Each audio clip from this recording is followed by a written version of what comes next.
Hello Exile. A new build is here, but first, let's talk a bit about the mercenary. As you know, the game is much slower compared to the first part. Grenades effective against bosses, but don't provide enough speed for clearing maps efficiently. On the other hand, I also tried lightning skills with a crossbow. While they offer excellent clearing, the boss damage is lacking, and survivability isn't great either. So, I started brainstorming a new build. My main criteria were fast map clearing speed, good boss damage, decent survivability. In short, the build needed to do it all, and I think I've found something that fits. I decided on a lightning chaos inoculation invoker. Not this invoker.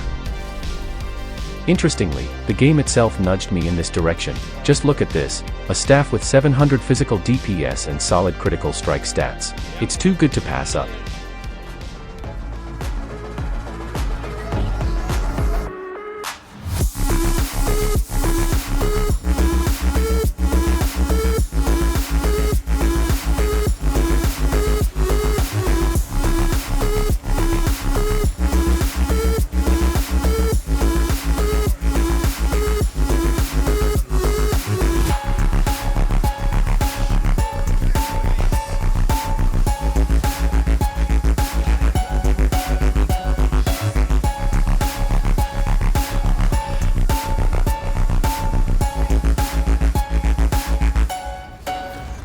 Even though I wasn't thrilled about replaying the acts, I managed to get through them in just 11 hours, not as bad as I expected. Let's look at the equipment.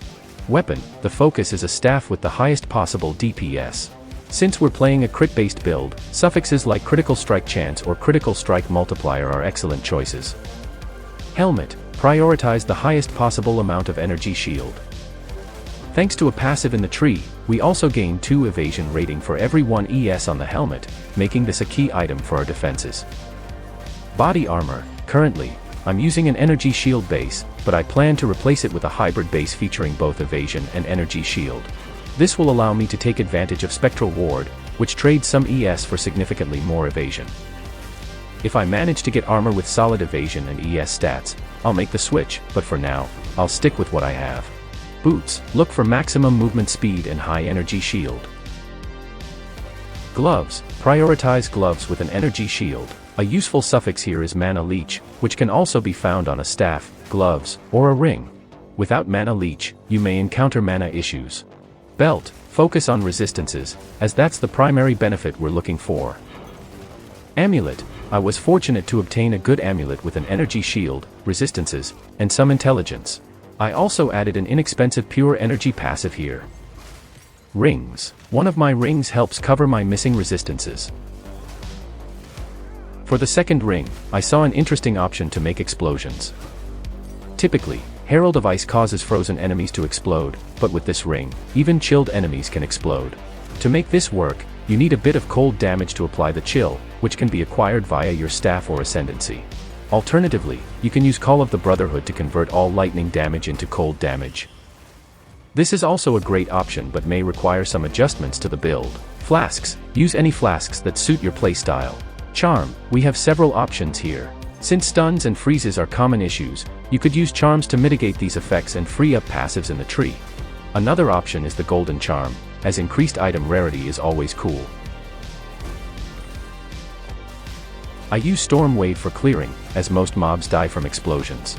You can use any skill you prefer: Support Gems, Ambush, Lightning Infusion, Primal Armament, and Execute. For boss damage, I use 2 abilities, Tempest Flurry and Tempest Bell, with Tempest Bell providing the primary damage. Hand of Chula, this allows me to apply Conductivity and Voltaic Mark with a single click.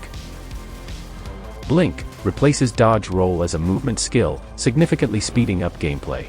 I pair this with Ingenuity and Arcane Tempo to reduce cooldown and improve cast speed. Grim Feast allows us to double our energy shield when killing enemies.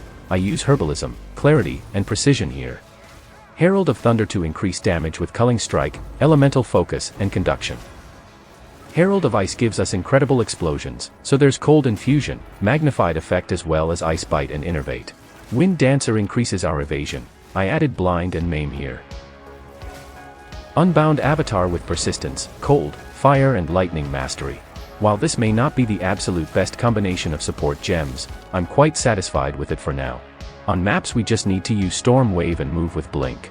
When fighting bosses, we use Hand of Chilla, followed by Tempest Flurry until we can place our bell, after which we continue to use Tempest Flurry. And can we take a moment to appreciate the animation for Tempest Flurry? It's incredible. I just love how dynamic and impactful the animation looks.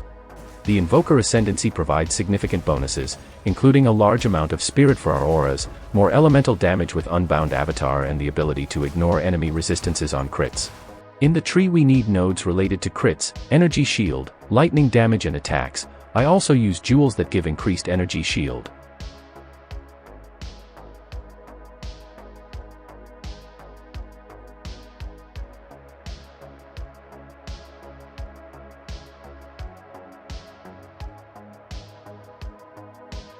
Thanks for watching. Write in the comments what interesting things can be used in builds, and don't forget to like. See you, Exile.